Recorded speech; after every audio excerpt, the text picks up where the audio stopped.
ప్రతిఘటన టీవీకి స్వాగతం. క్షణక్షణం మీకోసం.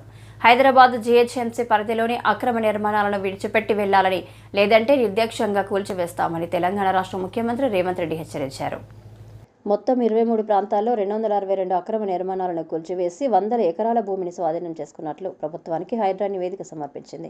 2 నెలలుగా చెరువులు, ఎఫ్టీఎల్ బఫర్ జోన్లలో అక్రమ నిర్మాణాలను కూల్చివేస్తుంది. ఈ క్రమంలోనే రామ్నగర్, మణెమ్మ గల్లీలో 3, గగన్ పహాడ్ అప్ప చెరువులు 14, అమీన్పూర్ పెద్ద చెరువు పరిధిలో 24, మాదాపూర్ సున్నం చెరువులో 42, దుండిగల్ కత్వా చెరువు పరిధిలో 13 అక్రమ నిర్మాణాలను తొలగించినట్లు హైడ్రా వెల్లడించింది.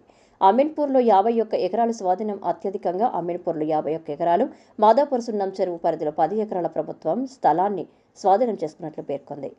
హైడ్రాకు ఐపీఎస్ అధికారి రంగనాథ్ కమిషనర్గా వ్యవహరిస్తున్న నేపథ్యంలో దీనికి ప్రత్యేక పోలీస్ సిబ్బందిని కేటాయిస్తూ డీజీపీ కార్యాలయం ఇప్పటికే ఉత్తర్వులు జారీ చేసింది. 15 మంది సీఐ స్థాయి, 8 మంది ఎస్ఐ స్థాయి పోలీసు అధికారులు ఆక్రమణల కూల్చివేత కోసం పనిచేయనున్నారు.